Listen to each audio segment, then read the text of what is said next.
Welcome back to Parenting Pulse, where we unpack the science, stories, and strategies that make parenting both universal and deeply personal. One message we always stay true to is that parenting is not about perfection. Today, we're diving into Bindung ohne Burnout, a 2024 book by German author Nora Imlau, a SPIEGEL bestseller that speaks directly to this truth: bonding without burnout. It's such a refreshing book because it tackles a taboo: the emotional exhaustion that comes with being a deeply connected parent. Her work shows how embracing good enough parenting and protecting your own energy can sustain deep connection without the pressure of flawless performance. Exactly. Imlau points out that Bindung ist nicht nur kuschelig und schön, sondern auch anstrengend.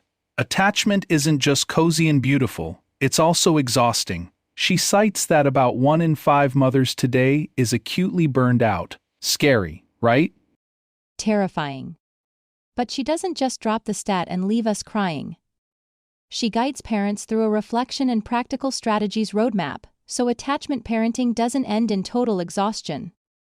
Ready? Always ready for this. That's a radical shift from presumed methods. Traditionally, parents are told to sacrifice endlessly with the narrative of putting children first, which is often misunderstood as needing to be always available. Imlau says no sustainability matters. If parents burn out, the bond suffers. It's a very different model from the idea that you have to be constantly present and endlessly patient. That's huge. And instead of telling parents to detach, she argues for balance. She introduces the principle of gut genug, being a good enough parent. It's about showing up with warmth and reliability, not perfection. Yes, and she offers practical strategies. For example, she suggests Bindung's booster: small, everyday gestures like eye contact, affirming words, or shared rituals that strengthen connection without draining energy. I loved her section on guilt. She says parents often feel guilty for not doing enough, but she reframes it. She says, children don't need perfect parents, but parents who know their own limits. That's liberating. And she's very concrete. She gives ideas for more lightness in parenting, like step out of the homework battles and celebrate doing nothing. That's so practical.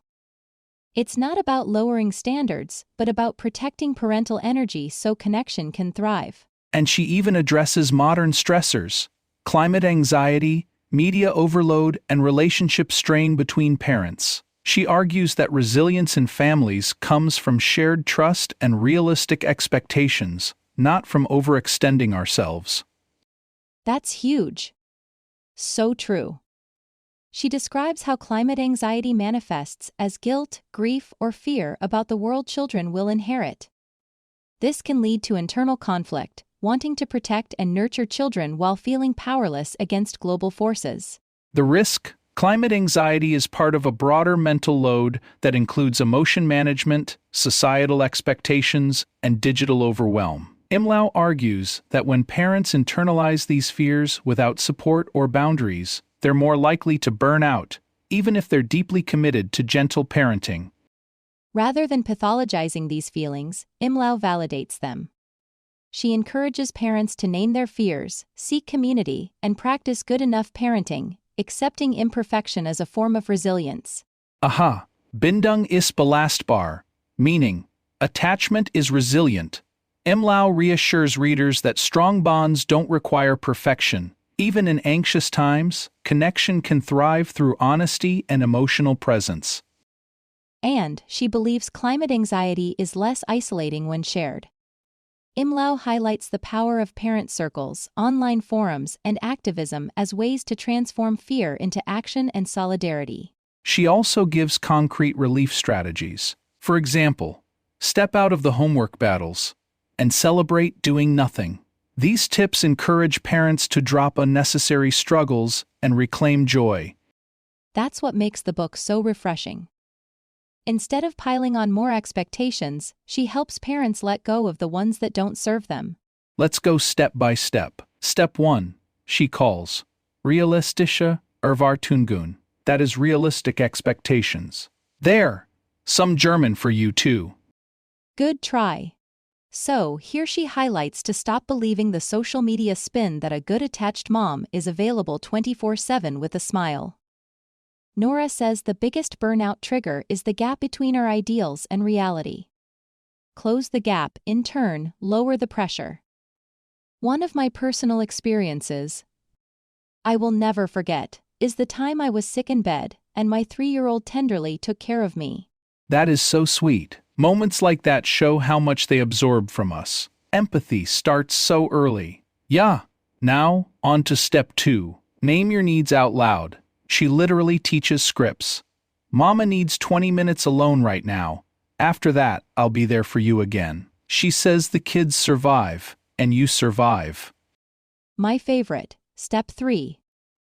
Her micro timeouts. 5-minute bathroom or stepping outside hideouts count. She calls it Notfall Selbstvorsorge, meaning emergency self-care. Essentially, a toolkit for crisis moments. It empowers parents to pause, reset, and protect their energy in the middle of everyday chaos. A reminder that sustainable parenting requires caring for yourself first. Yeah. Network instead of hero mode. Nora's rule.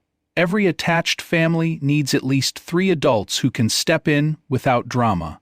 Grandparents, friends. And, last but not the least, attachment to myself. She says if you only practice attachment parenting outward but never inward, the tank runs empty. Daily 10-minute-ish site. Me time is non-negotiable.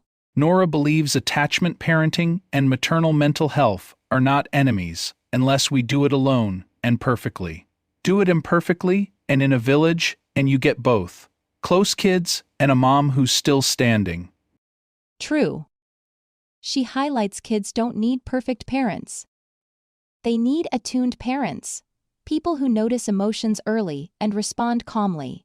Exactly. And it explains that the biggest predictor of parental exhaustion isn't the child's behavior at all. It's the lack of recovery time and emotional co-regulation. One point I found powerful is that children can't self-regulate until they've learned co-regulation, borrowing calm from a caregiver. Which the book frames as a neuroscientific process. The child's stress system literally synchronizes with the parent's tone, pacing, and facial expression. I also like how she points out to watch for the always-on trap. The book criticizes the modern expectation that parents must be always available every second. Yes, and it says constant availability creates burnout while reducing actual presence. It encourages focused windows of attention instead of 24/7 alertness. She adds another uplifting insight: boundaries don't weaken connection, they actually protect it. Framed as an expression of love rather than distance, boundaries become a way to nurture and sustain bonding. Right. Boundaries give parents energy to connect. Without them, irritation builds, and the relationship shifts into survival mode instead of bonding mode. I love her ladder analogy for the nervous system. She describes parents' stress states as steps on a ladder, starting at calm and regulated, then moving down into fight or flight, and finally reaching shutdown at the bottom. Right. She says the goal isn't to stay on the top rung all day, perfectly calm and regulated. That's just not realistic for parents. Exactly. The real skill is noticing when you're sliding down the ladder. Maybe you're getting irritable, overwhelmed, or shutting down, and then taking small recovery moments before burnout sets in. Totally. She reframes recovery as part of healthy parenting. It's not failure to step back, it's actually what keeps you connected and resilient. And those recovery moments don't have to be huge. Sometimes it's a 5-minute break, a breath, or asking for support. Those micro rituals protect both your energy and your bond with your kids. So the takeaway is, don't chase perfection at the top rung. Instead, build awareness, honor your nervous system, and recover before you hit burnout. That's how you stay standing and stay connected. What I really appreciate is that the book challenges those internal scripts like good parents never get tired or good parents always stay patient. She makes it clear that what truly matters is being responsive, consistent, and authentically human, not living up to some impossible ideal. To sum it up, Nora Imlau's Bindung ohne Burnout, 2024, has become a Spiegel bestseller because it speaks directly to a universal need. Parents long to stay close to their children without losing themselves in the process. By embracing good enough parenting, weaving in small connection boosters, and setting healthy boundaries, families can cultivate closeness that is both warm and sustainable. And with that, this is a wrap for our Parenting Pulse Check today. Here's to parenting with love, balance, and humanity, because the best parents aren't flawless, they're real. Thanks for joining us today. If you'd like to dive deeper into the ideas from this book, head over to our Instagram channel. We've put together carousels, reels, and highlights that bring these concepts to life, visually perfect for quick inspiration and practical takeaways. Come connect with us there and keep the conversation going. Till next time, happy parenting.